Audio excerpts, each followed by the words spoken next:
Piece of the லார்ட்டை பத்தி பார்த்துட்டு இருக்கோம். அப்போ இயேசு கிறிஸ்து வந்து பூமியில வந்திருக்கும் போதே அவர் சொன்ன ஒரு மெயின் காரியம் வந்து பீப்புள் வந்து டெய்லி பிஸ்னஸை பார்த்துட்டு இருப்பாங்க. Eating, drinking, buying, selling, farming and building இதான் நடந்துட்டு இருக்கும். அப்போ இந்த நாட்கள்ல பார்க்கும் பொழுது, அதாவது எஸ்பெஷலி இப்போ நம்ம 2020 2019 பார்த்தீங்கன்னா எல்லாருடைய வேலையும் இதான் நடந்துட்டு இருந்தது. பாருங்களேன், எல்லாருமே டெய்லி பிஸ்னஸை பார்த்துட்டு இருந்தாங்க. எல்லாருமே தினமும் சாப்பிட்டுட்டு இருந்தாங்க. தினமும் அதுக்கு ஒரு பெரிய இம்பார்ட்டன்ஸ் மாதிரி கொடுத்துட்டு இருந்தாங்க. அதுக்கப்புறமும் தினமும் அவங்க வந்து ட்ரிங்கிங், இப்போ ட்ரிங்கிங் வந்து நம்ம சொல்லவே தேவையில்ல. நம்ம ஊர்ல டாஸ்மார்க்லாம் அவங்களே வந்து ஓப்பன் பண்ணி வச்சு, கவர்மெண்ட்டே ஓப்பன் பண்ணி வச்சு என்னென்னமோலாம் பண்ணி அவங்கள வந்து குடிக்க வைக்கிறாங்க. பையிங் அண்ட் செல்லிங் இதுதான் ஒரு பிரதானமான ஒரு எக்கனாமிக் பிசினஸா இருந்தது. அப்புறம் பில்டிங், இது எல்லாமே அந்த நாட்கள்லயும் நடந்துட்டு இருந்தது. அதாவது சோதோம் கொமராவை பத்தி இன்னைக்கு நம்ம பார்க்கலாம். இந்த லோத்தோட வாழ்க்கையை பத்தி இன்னைக்கு பார்க்கலாம். அப்ப லோத்தோட நாட்கள்ல நடந்தது போல திரும்பி நடந்திருக்குன்னு சொல்லி இயேசு கிறிஸ்து சொல்றாரு. அப்ப லோத்தோட நாட்கள்ல நடந்தது என்னது, அதே போலதான் இந்த நாட்களில் நடக்கும்னு இயேசு கிறிஸ்து சொல்லியிருக்காருல்ல.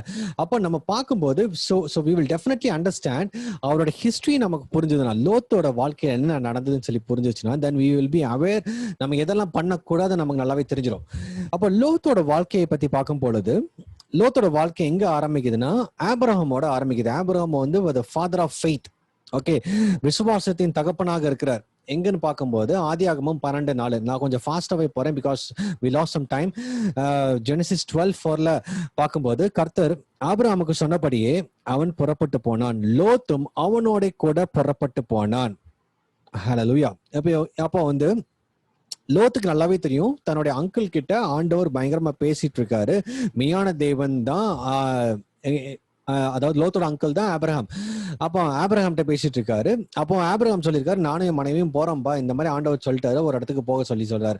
உடனே இவனும் அவனுடைய பெற்றோர்களை அவன் பார்க்கவே, அவன் பெற்றோர்கள் என்ன ஆனாங்கன்னு தெரியல, ஆனா பெற்றோர்களை பத்தி அவன் பார்க்காமையும், சரி இவர் தேவ மனுஷனாச்சே, தேவன் இவரோட பேசிட்டு இருக்காரு, நாம இவரோட சேர்ந்து நம்ம போவோம்னு சொல்லிட்டு the beginning was good. பாருங்களேன், ஆரம்பம் சூப்பரா இருக்கு. இப்ப நிறைய பேரோட வாழ்க்கையில வந்து the moment we come into the Christ we will be so good. நம்ம ஆண்டவர்கிட்ட பயங்கர க்ளோஸா இருப்போம், பயங்கர பெர்ஃபெக்டா இருக்கும், ஆண்டவர் சொல்றபடி எல்லாம் செய்வோம். இங்க லோத்தும் அதே மாதிரி பாருங்களேன், அவன் தகப்பனையும் தாயுமே விட இந்த மாமாவை ரொம்ப கனப்படுத்துறாருன்னா, ஏன்னா இந்த மாமாவோட தேவன் பேசிட்டு இருக்காரு, இந்த மாமாவோட தேவன் இருக்காரு, தேவன் தான் வழி நடத்துறாருன்னு சொல்லிட்டு அப்ப லோத்துக்கு தெரிஞ்சு போச்சு. அப்ப லோத்துவும் ஆபிரகாம் எங்கெங்கெல்லாம் போறாருன்னு சொல்லிட்டு பார்த்துக்கிட்டு அவருக்கு பின்னாடி நானும் வரேன் பெட்டி கட்டிட்டு அவரும் வந்துட்டார். திருப்பி அவர் வந்து வீட்டுக்கு போனதாவே சரித்திரம் இல்லை. சரி, பிகினிங் வந்து காட்லி லைஃப் ஸ்டைல் சூப்பரா இருந்தது, இவரோட காட்லி லைஃப் ஸ்டைல். அதுக்கப்புறம் கொஞ்ச நாட்கள் போகும்போது அடுத்த அதிகாரத்திலே பார்க்கும்பொழுது பாருங்களேன், ஆதியாகமம் 13:5 ஆபிரகாம் உடனே வந்த லோத்தும் ஆடு மாடுகளும் கூடாரங்களும் இருந்தன. The Lot who was traveling with Abraham had also become very wealthy with flocks of sheep and goats and herds of cattle and many tents. அவ பாருங்களேன், அவங்க வந்து ஒண்ணு இல்லாம தான் வராங்க. வந்த உடனே தேவன் ஆசீர்வதிக்கிறார். ஆபிரகாம் ஆசீர்வதிக்கிறது நிமித்தம் ஆபிரகாம் கூட இருக்கிறவங்க எல்லாருமே ஆசீர்வதிக்கப்படுறாங்க. சோ அதான் ஒரு சீக்ரெட். இப்போ நம்ம தேவனோட இருக்கும் போதுதான் தேவனுடைய ஆசீர்வாதத்தை நம்மளால பெற முடியும். அப்ப இங்க ஆபிரகாம் வந்து தேவனோட பேசிட்டு இருக்காரு. லோத்து வந்து தேவனோட பேசுறாரா இல்லையான்னு பைபிள்ல ரெக்கார்ட் பண்ணல, ஆனா ஆபிரகாம் வந்து டெய்லி பேசிட்டு இருக்காரு. அப்ப இவரு வந்து ஆபிரகாம் கூட இருக்கிறனால அந்த பிளெஸிங் இவருக்கு இன்ஹெரிட் ஆகுது. அப்ப ஆண்டவர் வந்து எப்பவுமே பட்சபாதம் பார்க்க மாட்டார். யார் அவரோட கூட இருக்கிறாங்களோ, தேவ பிள்ளைகளோட கூட இருக்கிறாங்களோ, அவங்களோட சப்போர்ட் பண்றவங்களையும் ஆண்டவர் ஆசீர்வதிக்கிறார். எப்பவுமே வந்து அந்த ஒருத்தரை மட்டும்தான் ஆண்டவர் கனப்படுத்த மாட்டார், அவரோட கூட இருக்கிறவங்க எல்லாத்தையும் தான் கனப்படுத்துவார் ஆண்டவர். சோ அப்போ அதே போலதான் ஆபிரகாமோட அந்த விசுவாச வாழ்க்கை, ஆபிரகாமோட பர்சனல் ரிலேஷன்ஷிப் கார்டுனால ஆண்டவர் ஆபிரகாம ஆசீர்வதிக்கிறார். அவர் அங்கிருந்து வெறுங்கையோட அவரும் மனைவி மட்டும் தான் வராங்க, அவரோட சேர்ந்து இவரும் இந்த நெஃபியும் வராங்க. அப்போ இந்த 3 பேருங்க வந்துட்டு இருக்கும் போது இந்த இடத்துல வந்து வேற ஒரு இடத்துக்கு வந்து இந்த இடத்துல பயங்கரமான ஒரு ஆசீர்வாதம் கிடைக்குது. அப்போ ஆசீர்வாதம் கிடைச்ச உடனே நம்ம கண்ணு வந்து ஆசீர்வாதத்துக்கு பேரக்கூடாது. ஆபிரகாம் பாருங்க, Abraham was one of the richest man. அந்த இடத்திலே ஆண்டவர் அவரை வந்து பயங்கர ரிச்சஸ்ட் மேன் ஆக்கிட்டார். அந்த அந்த தேசத்திலேயே ராஜாக்கள்லாம் அவருடைய செல்வந்தங்களை பார்த்து ராஜாக்களே நடுங்குவாங்க. ஐயோ, நீங்க எங்க கிட்ட வந்தீங்கன்னா நாங்க வந்து தோத்துருவோம். அதாவது நீங்க என்ன விட நீ பலன் அதிகமா இருக்க, உனக்கிட்ட அவ்வளவு படம் இருக்கு, அவ்வளவு வெல்த் இருக்கு. ராஜாக்கள் சொல்லுவாங்க. யூஸ்வலா ராஜாக்கள் கிட்டதான் அவ்வளவு வெல்த் இருக்கு. இவர் வந்து ராஜாக்களை விட மேலாக அந்த ஆபிரகாம் ஆண்டவர் வச்சிருக்கிறார். அப்ப ஆபிரகாம் கூட இருக்கும் பொழுது லோத்துக்கும் நல்ல ஒரு ஆசீர்வாதங்கள்லாம் கிடைக்குது. அதனாலதான் பாருங்களேன், the Lot was traveling with Abraham. ஆபிரகாமோட டிராவல் பண்ணிட்டு இருக்கறனால அவனையும் ஆண்டவர் ஆசீர்வதிக்கிறார். நல்ல வெல்த்தியாராம், அவனுக்கு நிறைய ஷீப்ஸ், கோட்ஸ், நிறைய கேட்டில்ஸ், நிறைய கூடாரங்கள்லாம் கிடைக்குது. இப்படி போயிட்டு இருக்கும் போது லோத்துக்கு என்ன ஆகுதுன்னா, லோத்துக்கு நிறைய வேலைக்காரங்க இருக்காங்க, ஆபிரகாம் நிறைய வேலைக்காரங்க, அவங்க 2 பேரும் நிறைய சண்டை வருது. இவங்க உடனே என்ன பண்ணிருக்கணும், ஆசீர்வாதத்துக்காக யாரும் சண்டை போடாதீங்க, நம்ம அதுக்காக இங்க வரல, ஆண்டவர் கொடுத்த வாக்குத்தத்தத்துக்காக தான் இங்க இருக்கோம்னு சொல்லிட்டு உங்களுக்கு புரிஞ்சிருக்கணும். ஒண்ணு. அப்ப அவங்க 2 பேரும் வேலைக்காரங்களுக்குள்ள டெய்லி வாக்குவாதம் நடக்குது. நான் ஆடு மேய்க்கிற போற இடத்துல நீ ஏன் வந்த, நீ கொண்டு வந்த இடத்துல நான் ஏன் வரணும்னு சொல்லிட்டு அவங்களுக்குள்ள மாறி மாறி சண்டை எல்லாம் பயங்கரமா வந்தனால லோத்து முடிவு பண்றாரு, எனக்கு நல்ல ஆசீர்வதிச்சிட்டார் ஆண்டவர், இப்போ பயங்கர வெல்த்தியா இருக்கேன், எனமேட்டு இப்ப வந்து சப்போர்ட்டிவா யாருக்கு எனக்கு தேவையில்ல, உட்காந்து 4 தலைமுறைக்கு சாப்பிடலாம், அதனால எதுக்கு இனிமேட்டு எனக்கு தேவனுடைய தயவு, ஆபிரகாம் விட்டு பிரிஞ்சிடலாம்னு சொல்லிட்டு கொஞ்சம் ஸ்லோவா இவருக்கு என்ன வந்துருச்சு. சும்மா சண்டை நடந்திருக்கு, அந்த சண்டையை தீர்த்து வைக்கணும்னு இவங்களுக்கு வந்து ஒரு மைண்ட்ல இல்லவே இல்லைன்னு சொல்லி இவங்களோட மைண்ட் எப்படி போகுதுன்னா பிரிவினை. இன்னைக்கு நிறைய பாருங்களேன், யார் வீட்டுல சொத்து அதிகமா இருக்குதோ அவங்க வீட்டுலதான் பிரச்சனை அதிகமா இருக்கும். ட்ரூ. ஆசீர்வாதம் பிறகு அடுத்த ஜெனரேஷன் வரும்போது 2 பேர் அடிச்சுப்பாங்க, அதுக்கு அடுத்த ஜெனரேஷன் போகும்போது ஒரு 6 பேர் சேர்ந்து அடிச்சுப்பாங்க. அப்போ ஆசீர்வாதத்துக்கு மேல அவங்க கண்ணு போகும்போதுதான் பிரச்சனைகள் கூட ஆரம்பிக்குது. இந்த இடத்துல வந்து ஆசீர்வாதம் அதிகமா வருது. இவங்களுக்கு கண்ணு, ஆபிரகாமுக்கு வந்து ஆசீர்வாதத்துக்கு மேல கண்ணு இல்ல, தேவனுக்கு மேலதான் கண்ணு இருந்தா, அதனால அவர் தப்பிச்சிட்டாரு. இங்க லோத்துக்கு வந்து தேவன் கூட ரொம்ப ரிலேஷன்ஷிப் இல்ல, ஆனா ஆசீர்வதிக்கப்படுறாரு, பயங்கரமான ஒரு பிளெஸிங் கிடைக்குது. அப்போ அவ்வளவு பிளெஸிங் கிடைச்சதுக்கு அப்புறமும் இங்க தேவனோட அவரால் நெருங்க முடியல. அங்க அவரோட கண்ணு ஃபுல்லாவே இந்த ஆசீர்வாதத்துக்கு மேல போயிருச்சு. ஆசீர்வாதத்துக்கு மேல போன உடனே என்ன ஆகுது, உடனே நாங்க இனிமேட்டு பிரிஞ்சிடறோங்க, இனிமேட்டு எங்களுக்கு தேவையில்ல, எதுக்கு டெய்லி சண்டை. அவங்க வந்து அந்த சண்டையை ஒரு சாக்கு போக்கா வச்சுட்டு பிரியணும். அவங்களோட மைண்ட் செட் வந்து எப்படியாவது பிரிஞ்சிடணும். அவங்களோட தாட் வந்து எப்படியாவது அதாவது ஆபிரகாம் மட்டும் பிரிஞ்சு போயிட்டா நான் ஃப்ரீயா கொஞ்சம் இருக்கலாம். இவரும் ஆண்டவரும் எப்ப பார்த்தாலும் ஜெபம் பண்ணிட்டு இருக்காரு, எப்ப பார்த்தாலும் ப்ரே பண்ணிட்டு இருக்காரு, எப்ப பார்த்தாலும் ஆராதனை பண்ணிட்டு இருக்காரு, வேற எதுவுமே நடக்க மாட்டேங்குது. நமக்கு இப்ப ஆசீர்வாதம் வந்துருச்சு, பணம் நிறைய இருக்கு, வேலைக்காரங்க நிறைய இருக்காங்க, எனக்கு தேவைகள் எல்லாம் சந்திக்கிறதுக்கு ஆண்டவர் நல்ல ஆசீர்வாதம் கொடுத்திருக்காரு, இனிமேல் எதுக்கு தேவனுடைய தயவுன்னு சொல்லிட்டு லோத் என்ன பண்றாரு, ஆபிரகாம் விட்டு பிரியறதுக்காக அவர் முடிவு பண்ணிட்டு அவர் ஒரு சாக்கு போக்கு சொல்றாரு. இனிமேட் நமக்கு இந்த வேலைக்காரங்க எல்லாம் சண்டை போட்டு இருக்காங்க பாருங்க, 2 பேரும் டெய்லி அவங்க சண்டை. ஆக்சுவலி இவரோட மைண்ட் செட் அப்படி இருக்கு. அப்போ உடனே இவர் என்ன பண்றாரு, இனிமேட் நம்ம பிரிஞ்சிடலாம்னு சொல்லிட்டு உடனே ஆபிரகாம் ஒரு வழியில, ஆபிரகாமுக்கும் சரி, ஏன்னா நம்மளோட சுய டெசிஷன் இஸ் இம்பார்ட்டன்ட். லோத்து முடிவு பண்ணிட்டானா தனியா போன ஆபிரகாம் விட்ட, அதாவது ஆண்டவரை விட்டு விலகி போன. எப்பவுமே ஆண்டவருடைய ஆசீர்வாதம் வரும்பொழுது ஆண்டவரோட நெருங்கி பழகணும். இன்னைக்கு நிறைய பேர் ஆசீர்வாதத்துக்கு மேல கண்ணு போனதுக்கு அப்புறம் தான் அங்க ஆண்டவர் இருக்க மாட்டாரு. நம்ம யார முதலாவது நம்ம வச்சிருக்கிறோமோ அந்த இடத்துலதான் தேவன் நமக்காக இருப்பார். இப்போ முதலாவது நம்ம தேவனை வச்சிருக்காரு, தேவன் நமக்காக முதலாவது நிற்பாரு. முதலாவது நம்ம பணம் வச்சிருக்காரு, நம்ம பணம் தான் முதலாவது நிற்கும், ஆண்டவர் நம்ம கையில இருக்க மாட்டாரு. நம்ம ஆபத்து காலத்துல பணம் ஹெல்ப் பண்ணணும்னு நினைச்சிட்டு இருந்தா சில நேரத்துல பணம் ஹெல்ப் பண்ணாது. ஹல்லேலூயா. அப்போ இந்த நேரத்துல லோத்துக்கு நிறைய பணம் வந்துருச்சு, ஆபிரகாம் மூலமா தான் வந்தது, ஆபிரகாம் கூட இருந்தனாலதான் வந்தது, ஆபிரகாம் கூட இருந்தனாலதான் ஆண்டவர் லோத்தையும் ஆசீர்வதிக்கிறார். அப்போ அப்படி இருந்த சிச்சுவேஷன்ல இவர் என்ன பண்ணிருக்கணும், எனக்கு வந்து ஆசீர்வாதம் முக்கியம் இல்லை, பெரிய நான் இன்னும் வந்து பெரிய செல்வதனாயும் ஒரு பிரயோஜனம் இல்லை, எனக்கு ஆண்டவரோட பாதத்துல இருக்கணும். அதாவது என்னுடைய மாமா வந்து ஆண்டவர்கிட்ட நல்லா பேசிட்டு இருக்காரு, ஆபிரகாம் தான் அவரோட மாமா, நல்லா ஆண்டவர்கிட்ட பேசிட்டு அவர்கிட்ட இருந்து தேவனுடைய வார்த்தையை கத்துருக்கலாம். இவருக்கு அதுக்கு இன்ட்ரெஸ்டே இல்லை, நான் எப்படியாவது பயங்கரமா செட்டில் ஆகணும். உடனே என்ன பண்றாங்க, உடனே சரி ஆபிரகாமுக்கு ஒரு ஆப்ஷன் இல்லாம ஒரு சான்ஸ் கொடுக்குறாங்க. அடுத்த வசனத்துல பார்க்கும்போது ஆதியாகமம் 13:10-13 பார்க்கும்போது Lot took a long look at the fertile plains of the Jordan Valley in the direction of Zoar. The whole area was well watered everywhere. உடனே அவர் பாக்குறாரு, அவர் கண்ணெடுத்து பாக்குறாரு, எங்கெங்கெல்லாம் பயங்கர செழிப்பா இருக்கு அந்த இடத்த நமக்கு எடுத்துக்கிட்டா இந்த ஆபிரகாமை விட சூப்பர் செல்வந்தன் ஆயிரலாம். அவரோட ஆசை அதான். பணத்துக்கு மேல நம்ம ஆசை வந்தாலே தேவன் அங்க இருக்க மாட்டாரு. கடைசியில ஒரு அழிவு, ஒரு ஒரு தப்பிச்சோம் பொழைச்சோன்னு ஓடுற ஒரு நிலைமை கொண்டு வந்துருவார். அவன் பாருங்களேன், இந்த இடத்துல இவர் கண்ணால பார்த்து அதாவது கண்களின் இச்சையினால அவர் வந்து இடத்த முடிவு பண்றாரு. அநேக நேரத்துல நம்மளும் கண்களின் இச்சையினால விழுந்துடக்கூடாது. நம்ம கண்களால் ஏறெடுத்து பார்த்து முடிவு பண்ணிட்டு போகும்போது எல்லாம் தப்பாதான் முடியும். தேவன் கிட்ட கேட்டுதான் முடிவு பண்ணும். ஆபிரகாம் வந்து இவனுக்கிட்ட விட்டார். இவன் எப்படி டிசைட் பண்றான்னு பார்த்தா, இவன் கண்களின் இச்சையில ஏற்கனவே பணத்தின் மேல இவனுக்கு வந்து பெரிய அதாவது ஆசீர்வாதத்துக்கு மேல கண்ணு போயிருச்சு. அதுக்கப்புறம் கண்களினால இங்க நடக்குது. The whole area was well watered everywhere like the garden of the Lord. Eden தோட்டம் போல ஒரு பயங்கர செழிப்பாக அந்த இடத்துல இருக்கு அப்படின்னு பாக்குறாரு. Lot chose for himself the whole Jordan Valley to the east of them. He went there with his flocks and servants and parted company with the uncle Abraham. பாருங்களேன், அங்கிள் ஆபிரகாம் கிட்ட இருந்து இவர் பிரிஞ்சு போறதான் அவரோட அல்டிமேட் பிளான். அதுக்கு ஒரு சாக்கு போக்காக சொல்றதுக்காக ஒரு காரியத்தை கொண்டு வந்து வச்சுட்டாரு. வச்சு பிரிஞ்சு போயிட்டார். கண்களை எடுத்து பார்த்தாரு. அது பார்த்தா பயங்கர செழிப்பேன்னு இருக்கு, எதையும் தோட்டம் போல இருக்கு, நான் அங்கேயே போறேன்னு சொல்லிட்டு முடிவு போட்டு அங்க போயாச்சு. அப்புறம் இங்கேயே ஆண்டோட ரிலேஷன்ஷிப் கட் ஆயிருச்சு. இது ஒரு ஃபர்ஸ்ட் சான்ஸ். அதாவது இவர் ஆண்டவருக்காக தான் ஆபிரகாம் கூட வந்தாரு. ஆசீர்வாதம் கிடைச்ச உடனே எனக்கு ஆண்டவர் வேண்டாம் ஆபிரகாமும் வேண்டான்ட்டாரு. அப்படி போயிட்டாரு. சரி, ஆபிரகாம் வேற வழி இல்லைன்னு. அப்புறம் கொஞ்ச நாள் போகும்போது ஆண்டவர் இன்னொரு சான்ஸும் கொடுக்குறாரு. இன்னொரு சான்ஸ், இந்த சம்பவம் நல்லாவே தெரியும். திருப்பி இவர் போய் வந்து சோதம் கோமரா பக்கத்துல போய் செட்டில் ஆறாரு. அங்க போய் ஃபர்ஸ்ட் டென்ட் தான் போடுறாரு. பாருங்களேன், அங்க போய் ஒரு டென்ட் தான் போட்டிருக்காரு. அந்த இடத்துல ஒரு டென்ட் தான் போட்டிருக்காரு. நாளடைவில் என்ன ஆச்சுன்னா, இவருக்கு பணம் வர வர வர இவர் சோதம் கோமரா அந்த பட்டணத்துக்கு உள்ளாலேயே போய் அங்க ஒரு பெரிய வீடே கட்டிட்டாரு. ஆபிரகாம் வீடு கட்டல இன்னும். ஆபிரகாம் வந்து டென்ட்ல தான் கடைசி வரைக்கும் வாழ்ந்தார். கடைசி அவரோட இறுதி மூச்சு வரைக்கும் டென்ட்ல தான் வாழ்ந்துகிட்டு இருந்தாரு. ஆனா லோத்து பாருங்களேன், அவர் டென்ட்ல இருந்து இதாகி நல்ல அடுக்குமாடி வீடு எல்லாம் கட்ட ஆரம்பிச்சிட்டாரு. அங்க போய் ஒரு பெரிய அபார்ட்மெண்ட்டே கட்டிருப்பாரு போல இருக்கு. ஏன்னா ஆபிரகாம் கூட இருந்த வரைக்கும் டென்ட் இருந்தது. இவருக்கு நல்ல செழிப்பு வந்த உடனே எப்படியாவது செட்டில் ஆயிரணும், நல்ல தேசத்தை பார்த்து. அப்போ சோதோம் கோமரா பாத்தீங்கன்னா நல்ல அந்த இப்ப நம்ம நல்ல பெஸ்ட் சிட்டின்னு சொல்லலாம்.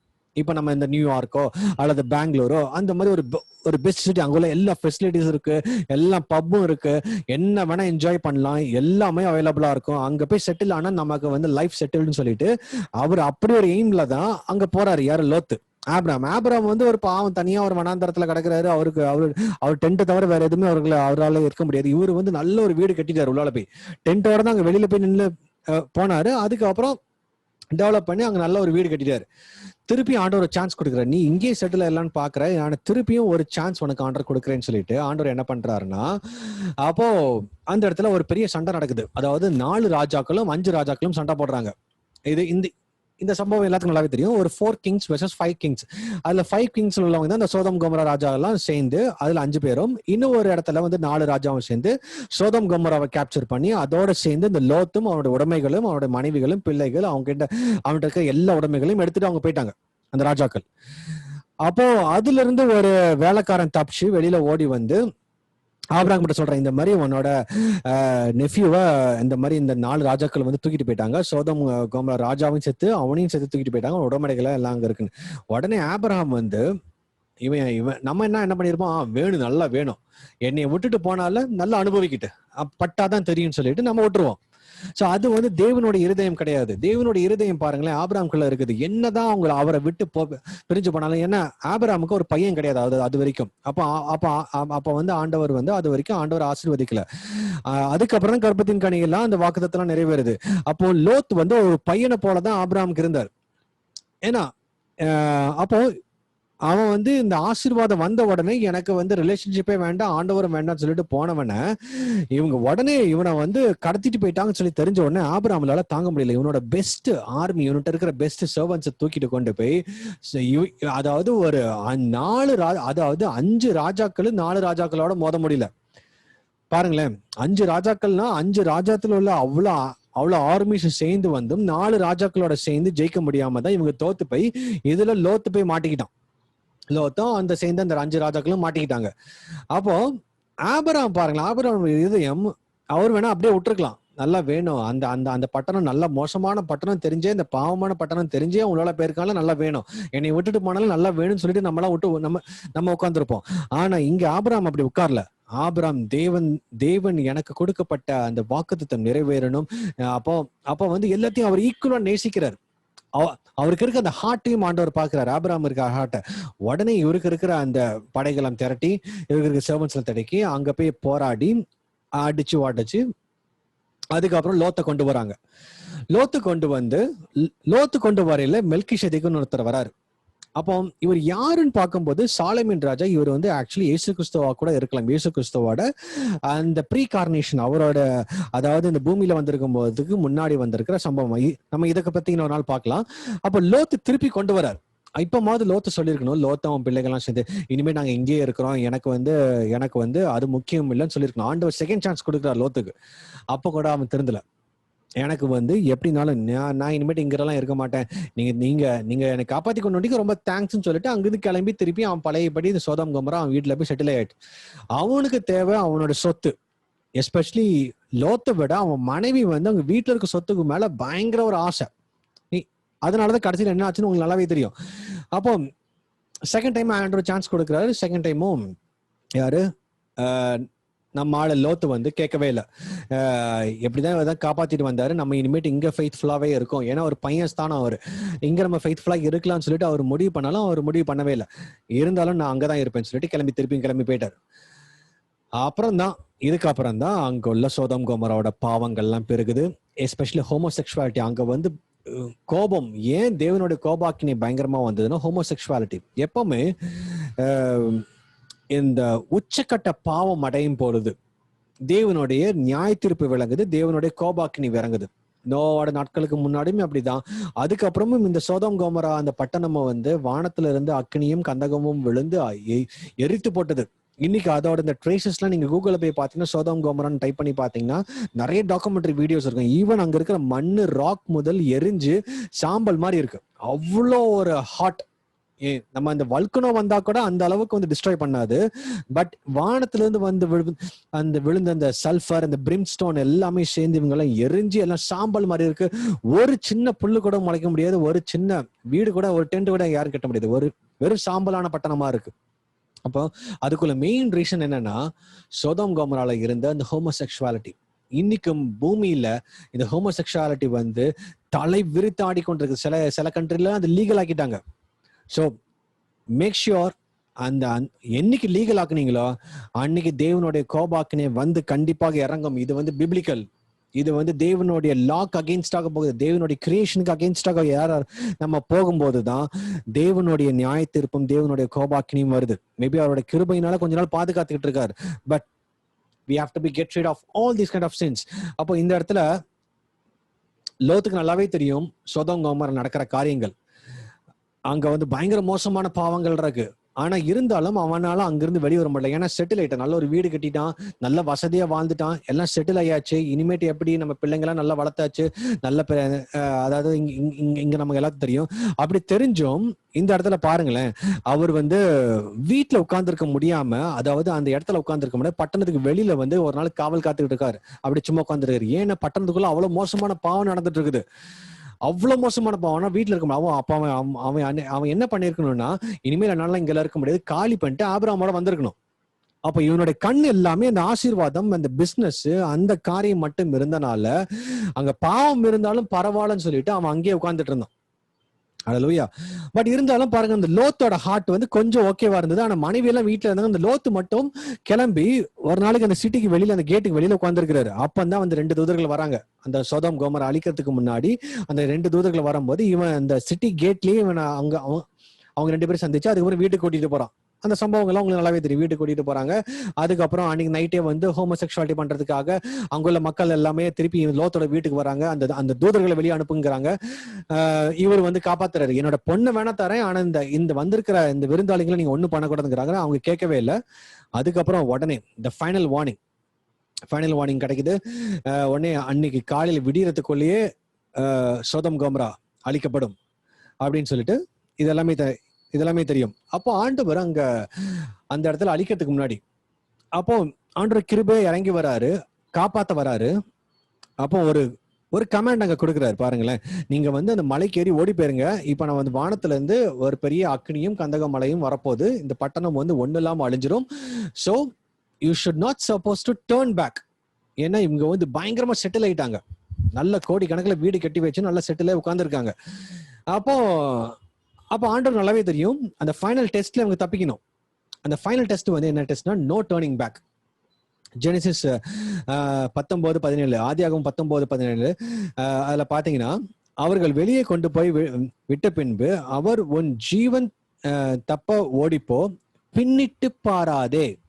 Hallelujah. When they were safely out of the city, one of the angels ordered, run for your lives and don't look back or stop anywhere in the valley. அப்ப லுக் பேக்னா என்ன அர்த்தம்னா, நீ அது வரைக்கும் சம்பாதிச்சு அத்தனை சொத்துமே அழிய போகுதுன்னு அர்த்தம். அப்போ லோத்தாவது கொஞ்சமாவது அதுல இருந்து வெளியே வந்துட்டான். லோத்தும் அவனோட பிள்ளைகள் எப்படியாவது பிள்ளைகள் எவ்வளவு இதா வளர்த்தாங்கன்னு தெரியல. பட் இவங்க 3 பேரும் கொஞ்சம் இதாத இனிமேல் நம்ம சொத்துக்கு மேல கண்ணு வரக்கூடாது, நம்ம அதனாலதான் இவ்வளவு பெரிய தப்புல மாட்டிக்கிட்டோம்னு சொல்லிட்டு அவங்களுக்கு புரிஞ்சு போச்சு. ஆனா லோத்தோட மனைவிக்கு புரியவில்லை. ஐயோ வீட்டுக்கு டிவி போயிருமே, நான் வந்து 82 இன்ச்சு டிவி எல்லாம் வாங்கி வச்சு டெய்லி சீரியல் பாத்துக்கிட்டு இருந்தேனே, என்னோட ஜுவல்ஸ் எல்லாம் எரிஞ்சு போகுது, என்ன அதுக்கப்புறம் நான் வச்சிருக்கிற பாத்திரம், நான் வச்சிருக்கிற கிரைண்டர், மிக்சி எல்லாமே போக போகுதுன்னு சொல்லிட்டு அவங்களோட மைண்ட் செட். அவங்களோட உயிரை குத்தி இது இல்ல, அவங்களோட ஆத்மாவை குறித்து அவங்களுக்கு பயம் இல்ல. தேவன் அங்க சொல்றாரு, அந்த வார்த்தைக்கு கீழ்ப்படியணும் இல்ல, ஃபைனல் ஆப்ஷன் கொடுக்கிறாரு, திரும்பி பாராது, நோ டர்னிங் பேக். நம்மளோட வாழ்க்கையில அநேக நேரத்துல தேவனுடைய சித்தத்துக்கு விலகி நம்ம ஓடி போகும்பொழுது ஆண்டவர் சில நேரத்துல இறங்கி வந்து அங்க no, you have to come back immediately, we have to respond. இல்ல ஆண்டவரே கொஞ்ச நாள் போகட்டும், கொஞ்ச நாள் அப்படி கடந்து போகட்டும், நான் பாத்துக்கிறேன் அப்படின்னு சொல்லி இன்னைக்கு நிறைய பேர் வந்து அவங்களோட வாழ்க்கையை இழந்திருக்காங்க. ஹல்லேலூயா. சோ எதுக்கு இந்த சம்பவம், the days of the Lord is back ன்னு ஏன் ஆண்டவர் இயேசு கிறிஸ்து பூமியில இருக்கும்போது சொன்னாருன்னா, இதே போல இந்த கடைசி நாட்களும் எல்லாரும் ஆசீர்வாதத்துக்கு பின்னாடி ஓடிட்டு இருப்பாங்க. ஆசீர்வாதம் தான் அவங்களுக்கு தெய்வனாக இருக்கும். மணி became their God. அவங்களுக்கு அவங்களோட வாழ்க்கையில நான் செட்டில் ஆயிட்டு இருக்கேன், நான் வந்து பெர்மனண்டா பயங்கர ஸ்ட்ராங்கா இருக்கேன், என்னை யாருமே அசைக்க முடியாது. ஒரு செகண்ட், ஒரே ஒரு நைட்டு தான், அன்னைக்கு காலையில எழுந்திருக்காங்க, அதுக்குள்ள அவங்க வீட்டுல இருக்க ஒரு ஐட்டம்ஸ் உங்களுக்கு சொந்தம் கிடையாது. இதே போலதான் இயேசு கிறிஸ்துவோட ரகசிய வருகை வரும் பொழுது we will be transformed in a second. நம்மளுடைய ஆசை, நீங்க வீட்டுல வச்சிருக்கிற எல்லா சொத்து, எல்லா பந்தங்கள் எல்லாமே இந்த பூமியில விட்டுட்டு தான் போக முடியும். எது கூட உங்களோட ஒரு 5 ரூபா பெண்ணு கூட எடுத்துட்டு போக முடியாது ஹெவனுக்கு. ஹல்லேலூயா. அப்போ லோத்தோட மனைவி என்ன பண்ணாங்க, அப்போ லோத்தோட மனைவி உடனே பின்னி, அதாவது அவங்களுக்கு ஃபுல்லா மைண்ட் செட் ஃபுல்லாவே அவங்க அத்தனை வருஷம் சேர்த்து வச்ச சொத்து எல்லாமே இருக்கு, இதுக்கெல்லாம் என்ன பண்றதுன்னு சொல்லிட்டு அவங்களுக்கு தெரியாம இருந்தது. சரி என்னதான் நடக்குதுன்னு லைட்டா திரும்பி பார்க்கலாம். See, in our life, when God has called you for a certain level, உங்களை வந்து ஆண்டவர் அழைச்சிட்டாருன்னா, you should not supposed to look back. எலியா வந்து எலிசாவை கால் பண்ணார். Elijah when he calls up Elisha call பண்ணும்போது இவரு போய் எதுவுமே பேசல. இவருக்கு இருக்கிற மேல இருந்த இந்த ஷால்வை எடுத்துட்டு எலிசா மேல போடுறாரு, அவ்வளவுதான், சும்மா போடுற. அவன் அப்போ வந்து மாடு மாதிரி உழுதுகிட்டு இருக்கான், 12வது மாடாத இவனும் சேர்ந்து உழுதுட்டு இருக்கும் போது வேற ஒண்ணுமே பண்ணல. நில்லுங்க, வெயிட் பண்ணுங்க, இப்ப நான் வந்துடுறேன் சொல்லிட்டு திரும்பி நான் பேரக்கூடாதுன்னு சொல்லிட்டு அந்த 12 மாடையும் அடிச்சு சாப்பிட்டுட்டு அங்க இருக்கிற அந்த ப்ளவ் பண்ற அந்த எக்யூப்மெண்ட்ஸ் எல்லாத்தையும் உடைச்சு விறகு அடப்பா மாத்தி அந்த ஊருக்கு ஃபுல்லா அந்த மீட்டை சப்ளை பண்ணிட்டு, இனிமேல் இந்த பக்கம் நான் வர மாட்டேன், நோ டர்னிங் பேக். அப்ப பாருங்களேன், அப்ப நிறைய நேரத்துல உலகத்துக்குரிய காரியங்கள் இருந்து ஆண்டவர் நம்மளை பிரிச்சு எடுக்கும் போது we should not supposed to go back. Once நம்ம பாவத்திலிருந்து ஆண்டவர் நம்மளை கழுவி சுத்திகரித்து தேவனுடைய சன்னிதானத்துக்கு கொண்டு போகும்போது திருப்பி நம்ம பாவத்துக்குள்ள போக கூடாது. அப்ப இந்த இடத்துல இவங்க பாவம் பண்ணிட்டு இருக்கனாலதான் சோதம் கோமரா மாட்டிக்கிட்டாங்க. என்ன பண்ணணும்னு தெரியாம லோத்தும் மண்டையை பிச்சுட்டு, ஐயா வீட்டுல மனைவி வேற சீரியல் பார்த்துட்டு இருக்கேன், நானாவது பரவாயில்ல வெளியில ஏதாவது உட்காந்துட்டு என்ன பண்ணணும்னு தெரியாம மண்டையை பிச்சுட்டு இருக்கேன்னு சொல்லிட்டு இருக்கும்போது ஆண்டவர் ஃபைனல் சான்ஸ் கொடுக்குறாரு. இல்ல, அந்த ஒரு செகண்ட் திரும்பி பார்த்தாங்க, உப்பு தூணாங்க மாறினாங்க. ஹல்லேலூயா. சோ இதே போல இந்த கடைசி நாட்களிலும் லோத்தோட நாட்கள்ல லோத்தோட வாழ்வியல என்ன நடந்ததோ அதே போல மனுஷகுமாரன் வரும் பொழுது நடக்கும் சொல்லியிருக்காங்க. என்ன அர்த்தம், ஒவ்வொருத்தரோட வாழ்க்கையிலும் இப்படிதான். எல்லாருமே இந்த பூமிக்குரிய ஆசீர்வாதங்கள் தான் முக்கியம், பூமிக்குரிய காரியங்கள் தான், எப்படி நான் செட்டில் ஆகணும், எப்படி நான் சம்பாதிக்கணும், எப்படி என்னோட 7 தலைமுறைக்கு நான் சொத்து சேர்த்து வைக்கணும், எப்படிதான் வீடு கட்டணும், எவ்வளவு ஸ்டைலா கட்டணும். These are the days not for that. இனிமேல் உள்ள காலம் செல்லாது, இனிமேல் உள்ள காலங்கள் the God is gonna come very very soon. அதுக்கு முன்னாடி சபை எடுத்துக்கொள்ளப்படும். எப்படி வந்து லோத்தும் அவனோட பிள்ளைகளும் மேல மலையில ஏறி போனாங்களோ அதே போல we will be also taken up. ஆனா நம்மளுடைய கண்ணு வந்து இந்த பூமியிலே இருந்துச்சுன்னா we will miss that chance. எப்படி லோத்தோட மனைவி அந்த சான்ஸை மிஸ் பண்ணாங்களோ அதே போல when your eyes is on this world, இந்த பூமியிலயோ உங்களோட சொத்து மேலேயோ உங்களோட காரியங்கள் மேலேயோ அது மேலேயோ உங்களோட கண்ணு இருந்துச்சுன்னா, பிசினஸ் மேலேயோ உங்களோட ஜாப் மேலேயோ, please don't ever get crazy on the jobs. Please don't ever get crazy on the things around. ஏன்னா இது எல்லாமே அழிஞ்சு போயிடும். ஓகே, ஆனா ஒன்னே ஒண்ணு அழியாத்தது அவருடைய வார்த்தை மட்டும். அந்த இயேசு கிறிஸ்து வருவேன் என்று சொன்ன அந்த வார்த்தை என்றும் மாறாது. கண்டிப்பாக மிக சீக்கிரம் வருவார். இந்த லோத்தோட நாட்கள் நடந்தது போல மீண்டும் நடக்கும். மனுஷகுமார் வரும் காலத்தில் நடக்கும் சொன்ன அதே காரியங்கள். ஸோ ஐ ஸ்ட்ராங்லி பிலீவ் இயேசு கிறிஸ்து மிக சீக்கிரம் வரப்போகிறார். Get ready. ஏதோ நம்ம இந்த உலகத்தில் அச்சீவ் பண்ணிட்டோம்னு நினைக்கிறோம். No, we have to achieve in Christ. நம்ம கிறிஸ்துவுக்குள்ளதான் நிறைய காரியங்கள் அச்சீவ் பண்ண முடியும். ஸோ அதற்காக தேவன் துதிக்கிறேன், ஸ்தோத்திரிக்கிறேன். I hope it's blessed. So get ready.